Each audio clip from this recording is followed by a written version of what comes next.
KFC আসার জন্য আর কি। তো আমি একটা বিষয় জানতে চাচ্ছি, আমি আসলে কেএফসির এজ এ ম্যানেজার ওয়ার্কিং মোটামুটি 8 বছর কেএফসিতে ছিলাম সুপারভাইজার হিসাবে। তো এখন ওইখানে আসলে ওই পজিশনে কি ওইখানে অ্যাপ্লাই করার কোনো সিস্টেম আছে আপনাদের এখানে? আচ্ছা, আমি আইডিয়া বলি থাকলে। শুনুন, বিষয়টা নিয়ে এখন যারা দেখতেছেন আপনার মাইকটা বোধহয় একটু সমস্যা।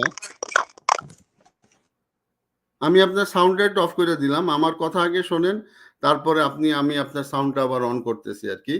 যে সেটা হইতেছে যে আপনি কেএফসি তে কাজ করেন। কেএফসি হচ্ছে একটি ওয়ার্ল্ডের মধ্যে একটা রিনাউন্ড চেইন শপ। হ্যাঁ, তো এই কেএফসি কানাডাতে প্রচুর পরিমাণে কেএফসি আছে, অর্থাৎ ছোটখাটো কোনো টাউনে গেলে পরেও হয়তো একটা কেএফসি দেখতে পারেন, 1 নাম্বার। 2 নাম্বার হচ্ছে বাংলাদেশে যেমন কেএফসি তে খাওয়া, আমি জানি না আপনাদের, আচ্ছা আমি সাউন্ড আবার একটু অন করি। আমি জানি না যে দুবাইতে আপনাদের কেএফসির কি অবস্থা। বাংলাদেশে যেমন মানুষ ঘটা কইরা কেএফসি তে খাইতে যায়, কানাডার ক্ষেত্রে কিন্তু কেএফসিটা সেটা না। কানাডাতে হইতেছে সাপোজ মনে করেন একটা মুরগির রান বা যেগুলি বলে চিকেন বা চিকেন বান, এগুলি অর্থাৎ ওই আর হয়তো একটা ড্রিঙ্কস, এই $5-6 মানুষের মেইনলি ফাস্ট ফুডের জন্য এই কানাডার কেএফসি গুলি বিখ্যাত। কিন্তু কানাডাতে প্রচুর ক্লায়েন্ট আছে, অর্থাৎ ওই হাঁটা ক্লায়েন্ট, মানুষ গেল $4-5 $5-6 খরচ করলো কইরা কেএফসি তে খাইলো। এখন কেএফসি তে অনেক মানুষ কাজ করে এবং আপনি যে রিলেটেড কাজ করেন এই রিলেটেড কাজের কানাডাতে অভাব নাই। হ্যাঁ, এই রিলেটেড কাজের অভাব নাই, কিন্তু কোশ্চেনটা হচ্ছে অন্য জায়গায়। আপনার ক্ষেত্রে সমস্যাটা হইতেছে এই জায়গায় যে আপনি যদি ভিজিট ভিসায় যদি আসেন, ভিজিট ভিসায় আসলে পরে আপনার সেখানে আপনার কোনো কাজের অনুমতি নাই কিন্তু কানাডাতে। হ্যাঁ, কানাডাতে কাজের অনুমতি কাদের আছে? যারা কানাডার পিআর, তারা যারা সিটিজেন, যারা স্টুডেন্ট, যারা তাদের 20 ঘন্টা, স্টুডেন্টদের 20 ঘন্টা বা কম বেশি কাজের অনুমতি আছে। তো এখন আপনার ক্ষেত্রে কি দরকার? আপনার ক্ষেত্রে দরকার হবে একটা কাজের অনুমতি জোগাড় করা। এখন আপনারে কাজ কে দিতে পারবে? আপনারে কাজ দিতে পারবে আপনি যে কাজ জানেন সেই কাজ। কানাডার মধ্য থেকে কেউ যদি না জানে, কানাডার মধ্যে থেকে যদি ওরা লোক খুঁজে না পায়, তখন অ্যাজ এ ফরেন ন্যাশনালিটি হিসাবে, এবং কানাডায় আপনার কাজ করার অনুমতি নাই, সেই হিসাবে ওরা গভর্নমেন্টের কাছে লিখবে যে মোহাম্মদ কাউসার নামে একজন আছে, আমি কানাডার মধ্যে থেকে লোক পাইতেছি না, আমি কানাডার বাইরের থেকে সেই মোহাম্মদ কাউসারে আনতে চাই। সে দুবাইতে এই কাজ করে, তার এই কাজের অভিজ্ঞতা আছে এবং সে কাজ খুব ভালো পারে। এখন আপনি বলেন যে সেটা হচ্ছে যে এই যে আপনি কেএফসি তে কাজ করেন, আপনার কি ধারণা যে আপনার মতো কোনো লোক কানাডার মধ্যে খুঁজে পাবে না?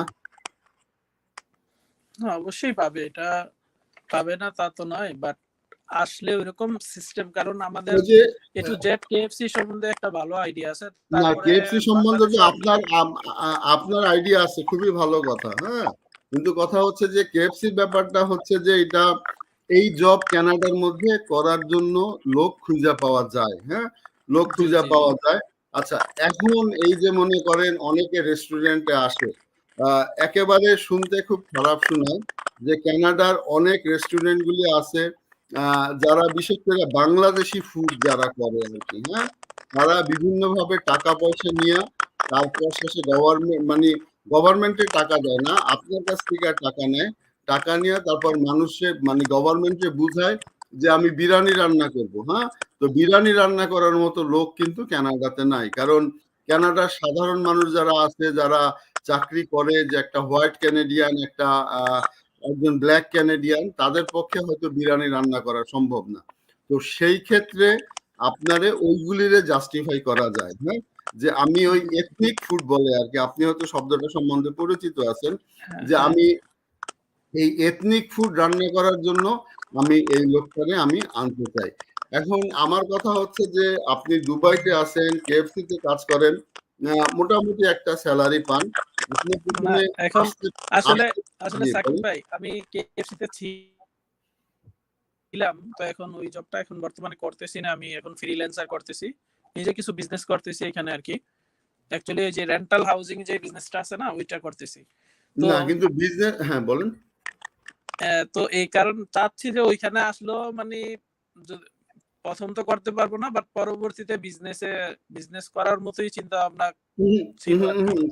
হ্যাঁ, কানাডাতে আপনার টাকা থাকলো আর আপনি ভিজিট ভিসা এসে বিজনেস শুরু করে দিলেন, তাহলে তো দুনিয়ার সব দেশ থেকে মানুষ আসতো। না না না, কানাডা ওইটাই মানে আমি কানাডায় তো আমি বলি এটার পলিসিটা হইতেছে যে কানাডায় আপনি আসলে পরে আপনার গভর্নমেন্টের কাছে আপনার একটা বিজনেস প্ল্যান জমা দিতে হবে। হ্যাঁ, বিজনেস প্ল্যান জমা দিতে হবে। ওই বিজনেস প্ল্যান জমা দেওয়ার পরে গভর্নমেন্ট যদি আপনাকে যদি অ্যাপ্রুভ করে আপনার সেই বিজনেস প্ল্যানটা গভর্নমেন্ট অ্যাপ্রুভ করলে তারপরে বলবে যে ঠিক আছে তুমি আগাও।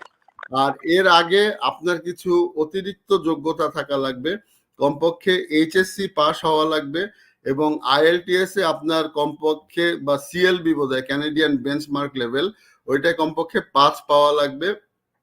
ওই ডকুমেন্টগুলি যদি দেন, আপনার বিজনেস প্ল্যানটা যদি আপনি যদি গভর্নমেন্টের কাছে জমা দেন, বিজনেস প্ল্যানটা গভর্নমেন্টের কাছে জমা দিলে পরে সেই ক্ষেত্রে কিন্তু ওরা যদি অ্যাপ্রুভ করার পরে ওদের একটা সিলিং আছে যে 80,000 থেকে $1.5 লাখ বা $2 লাখ ইনভেস্ট করতে হয় এবং একজন ক্যানাডিয়ানরে আপনি ফুল টাইম জব দিতে হবে।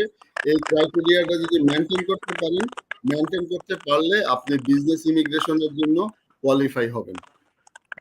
না সাকিব ভাই, অ্যাকচুয়ালি আমি তো প্রথম প্রাথমিক অবস্থায় ওইখানে আইসা একটা ওয়ার্ক পারমিট ম্যানেজ করে আমি চাচ্ছি যে ওইখানে এটা ওয়েদারটা তো ভাই সৌদি আরব না রে ভাই, এটা তো দুবাই না যে ম্যানেজ করবেন।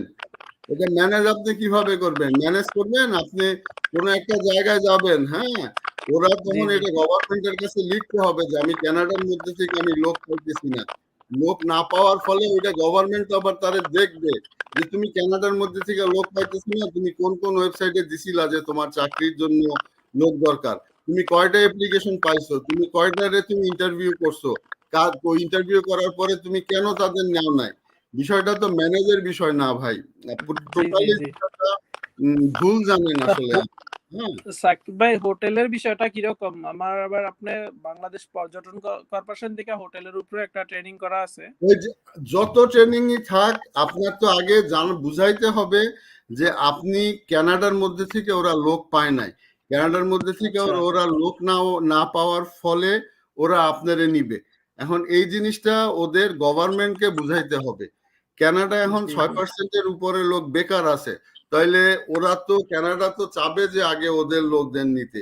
কানাডা একটা স্টুডেন্ট প্রত্যেক মাসে খরচ করে $4,000, ওই স্টুডেন্টটা কাজ পায় না। এখন আপনি বলেন যে আপনি দুবাই থেকে আসতেছেন, আপনার অধিকার আগে না যে স্টুডেন্টরা কানাডায় $4,000 পার মান্থ খরচ করে ওর অধিকারটা আগে ভাই। এই না, বিষয়টা বুঝতে হবে। অবশ্যই তো ওটা যারা কানাডাতে আছে তাদের অবশ্যই, যারা তাদেরও স্টুডেন্ট এখন আমি আপনাকে বলি, আপনি যদি ভিজিট ভিসা হইলে আসেন, আসার পরে কখনোই আমি বলবো না আপনি আপনার চাকরি বাকরি এগুলি সবকিছু ছাইরা আসেন, একেবারে খোদা না না হাফেজ বলে আসেন। আইসা দেখেন যদি আপনি এইভাবে এলএমআই অ্যাপ্রুভ যদি পান তাহলে অ্যাপ্রুভ জব পাইলে পরে আসেন। কিন্তু কোনো মনে রাখেন কোনো দালাল বাটপার কোনো এজেন্সি আপনারা না না না, জীবনে ওইরকম দিবেন না, না। আমি নিজে নিজে অ্যাপ্লাই করছি। গুড। তো নিজে ভাই নিজে তো অ্যাপ্লাই করেন, আসার পরে তারপর শেষে আমি আপনার একটা ছোট্ট বুদ্ধি দিয়ে দিই, যেমন আসার পরে আপনি যে রেস্টুরেন্ট গুলো কাজ করেন, আপনি ওই ধরনের রেস্টুরেন্টের জব আগে থেকে খুঁজতে থাকেন। আগে থেকে খোঁজার পরে গিয়া আপনি ওদের সাথে যোগাযোগ করেন, ওদের নিজে ইমেল করেন যে আমি এবার ভিজিট দিতে আসতে চাই, তোমরা আমারে একটা জব দিতে পারবে কিনা। ওইভাবে আইসা দেখেন, যদি হয় তাহলে ট্রাই করেন, অন্যথায় আসলে একটু কঠিন হয়ে যাবে আসলে। ঠিক আছে? জি জি না, ওইভাবেই এখানে অবশ্য ব্যবসা যেগুলো আছে এগুলো রাইখেই আসবো, কমপ্লিট ছেড়ে যাব না, বাট ওইখানে রাইট। গিয়ে যদি এরকম কোনো ইয়ে হয় তাহলেই স্টে করবো, না তো চলে ভাই আসবো এখানে দুবাইতে। এখন এই মুহূর্তে ভিজিট ভিসা হাজার হাজার মানুষ এসে কিন্তু বিপদে পড়ছে। মাথায় জি রাখেন, জি অনেকে ইউএসএ তে চলে যেতেছে, মাঝখানে জেলে আছে, অনেকে ইউএসএ জেলে আছে, এই বিষয়গুলি মাথায় রাখেন। তো ঠিক আছে কাসার ভাই, সুস্থ জি ভাই, ওকে। থাকবেন।